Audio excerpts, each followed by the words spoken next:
नमस्ते बच्चों, नई कहानी के साथ फिर से प्रस्तुत हूँ। बच्चों, आज मैं जो आपको कहानी सुना रही हूँ, उस कहानी में एक बहुत विशेष बात है।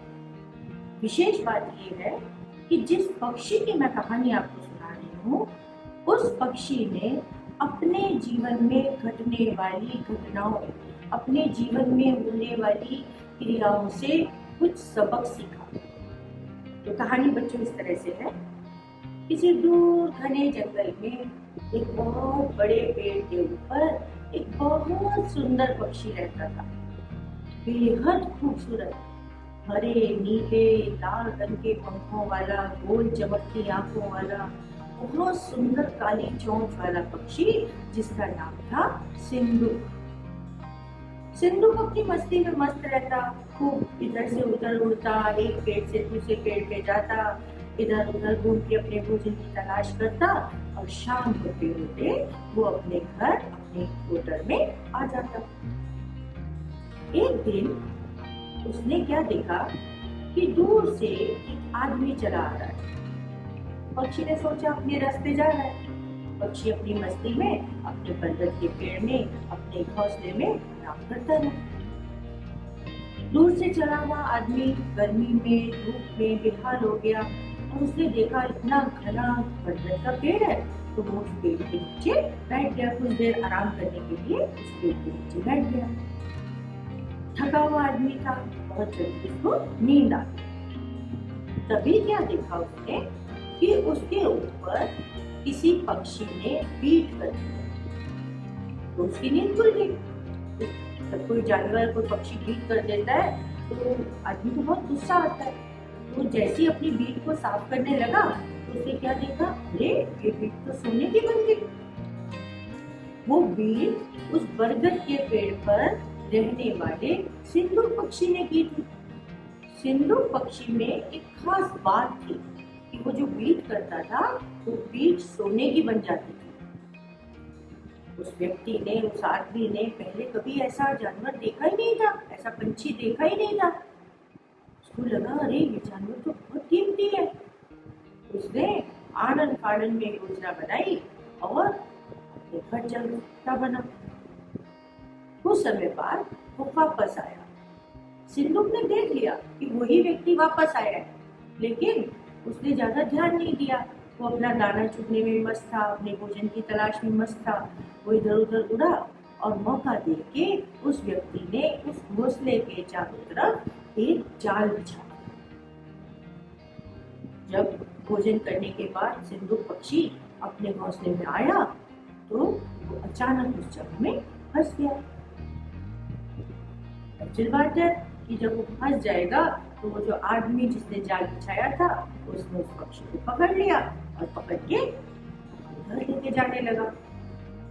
घर ले जाते समय उस आदमी ने सोचा कि मैंने कभी किसी से नहीं सुना कि कोई पक्षी बीट करे और वो बीट सोने की बन जाए। मेरे दादा, नाना, बाबा, गांव वाले, कभी मैंने किसी के मुंह से ऐसी बात नहीं सुनी कि कोई पक्षी बीट करे और वो बीट सोने की बन जाए। नहीं, ऐसा तो नहीं है, मैं किसी संकट में फंस रहा हूँ। नहीं, ऐसा तो नहीं है, ये कोई मायावी जानवर है, ये कोई राक्षस है, कोई चुड़ैल है, कोई भूत है जो मुझे फंसाना चाहती हो। व्यक्ति अपनी कल्पनाओं में, अपने ख्यालों में, अपने विचारों में इतना खो गया, इतना वो उनको सोच सोच के परेशान हो गया कि उसने सोचा ये पक्षी तो अपने काम का नहीं, अपन इस पक्षी को अपने घर लेके नहीं जाएंगे, अपन तो संकट मोल लेंगे। अब इतने सुंदर पक्षी को छोड़ने का भी मन नहीं था उसका, वो ऐसे उसको जाने भी नहीं देना चाहता था। तो उसने सोचा कि क्यों ना ये पक्षी अपन राजा को दे, राजा जो मर्जी करे, जब अपन राजा को बताएंगे तो राजा खुश हो जाएगा और बदले में अपन को कुछ ना कुछ इनाम तो मिलेगा, अपन उस इनाम से अपना गुजारा कर लेंगे। ये सोचता हुआ वह व्यक्ति राज दरबार में पहुंचा। राज दरबार में जब वो पहुंचा तो उसने राजा को प्रणाम किया और प्रणाम करके बोला कि महाराज, मैं आज आपके लिए बहुत ही अमूल्य भेंट लाया हूँ। और उसने पिंजरे की तरफ इशारा किया कि देखिए मैं आपके लिए क्या लाया हूँ। महाराज ने देखा कि बहुत सुंदर पक्षी है, इतने सुंदर चमकीले पंख, ऐसी गोल गोल आंखें, इतनी सुंदर चोंच। तो महाराज ने पहले कभी ऐसा पक्षी देखा नहीं था। महाराज को वो पक्षी बहुत पसंद आया। तो व्यक्ति बोला, बहेलिया बोला कि महाराज ये कोई साधारण या सुंदर पक्षी ही मात्र नहीं है, इस पक्षी में एक खास बात है कि जब ये बीट करता है तो इसकी ये जो बीट है, इसकी ये जो विष्ठा है, ये सोने में बदल जाती है। महाराज को बहुत हैरानी हुई। उन्होंने कहा, अरे वाह, ये तो बहुत अच्छी बात है। उन्होंने कहा कि इस व्यक्ति को समुचित इनाम दिया जाए। मंत्री को कहा कि इस व्यक्ति को इनाम दिया जाए और इस पक्षी को मेरे राजमहल में पहुंचा दिया जाए। पूरी सभा में बहुत सारे मंत्री बैठे थे। उनमें से जो सबसे वरिष्ठ मंत्री था, जो सबसे बड़ा मंत्री था, वो आगे आया और आगे आके बोला, महाराज कभी आपने सुना है कि कोई पक्षी की बीट सोने में बदल जाए? ये व्यक्ति हम सबको मूर्ख बना रहा है, ये हमको अपनी झूठी कहानी सुना रहा है, ये बुद्धू बना के हमसे कुछ न कुछ इनाम पाना चाहता है। ये लालचवश एक साधारण से पक्षी को पकड़ कर ले आया है और हम सबको मूर्ख समझ रहा है।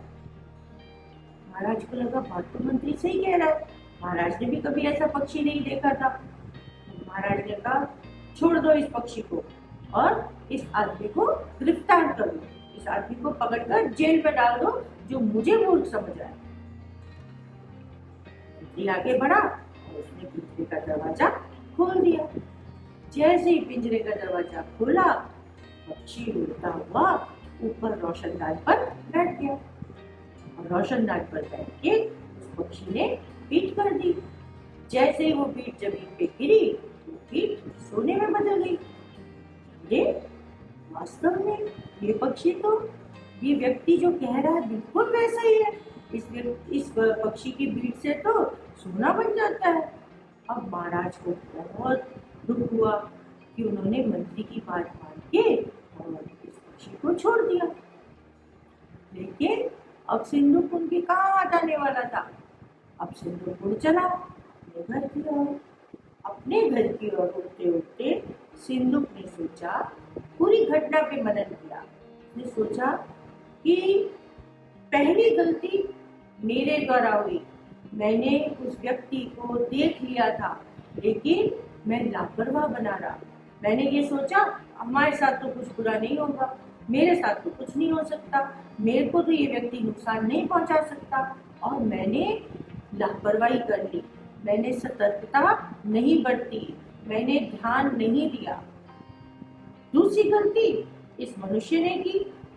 इस मनुष्य ने मुझे पकड़ लिया और इसने अपनी आंखों से सच देखा था कि मैं जो बीट करता हूँ वो सोने में बदल जाती है, लेकिन आंखों देखा सच भी इस व्यक्ति ने स्वीकार नहीं किया। ये अपने मन में कपोल कल्पनाएं करके बिना मतलब की बातें सोचता रहा और उन निरर्थक बातों से डर गया और सामने खड़े सत्य को स्वीकार नहीं कर सका। सामने देखी सच्ची बात को मान नहीं सका। और तीसरी गलती उस महाराज ने की जिसने लोगों की बातों में आके सत्य की परीक्षा नहीं ली। उन्होंने जांचा नहीं, उन्होंने जांचने की कोशिश नहीं की कि ये व्यक्ति सच बोल रहा है या झूठ। उन्होंने मंत्री की बात मान ली बिना किसी गवाह के या बिना किसी सबूत के, या उन्होंने थोड़ा भी समय नहीं लिया इस बात की सत्यता को परखने के लिए कि ये बहेलिया झूठ तो नहीं बोल रहा। तो बच्चों, सिंधुक ने प्रण किया कि वो कभी भी लापरवाही नहीं करेगा। दूसरों की बात तो हम नहीं कर सकते, लेकिन हम अपने बारे में तो सोच सकते हैं। तो सिंधुक उस व्यक्ति को या महाराज के बारे में तो कुछ नहीं सोच सकता था, कुछ नहीं कर सकता था, उनको तो कोई ज्ञान नहीं दे सकता था, लेकिन स्वयं अपने आप में सुधार कर सकता था। तो सिंधुक ने क्या सोचा कि आइंदा से मैं बिल्कुल भी लापरवाही नहीं करूंगा, क्योंकि लापरवाही करने से, सतर्कता नहीं रखने से किसी भी मुसीबत में फंस सकता हूँ। आज तो मेरा दिन अच्छा था, आज तो भाग्य ने मेरा साथ दिया और मैं छूट गया पिंजरे से और उड़ के अपने घर की तरफ जा रहा हूँ, लेकिन मैं आइंदा से कृत्य नहीं करूँगा। तो बच्चों, ये थी एक प्यारे से पक्षी की कहानी, सिंदूक की कहानी। कैसी लगी बच्चों आपको ये कहानी? अगर आपको मेरी ये कहानी पसंद आई हो तो ज़रूर कमेंट बॉक्स में लिख के मुझे बताना। नमस्कार।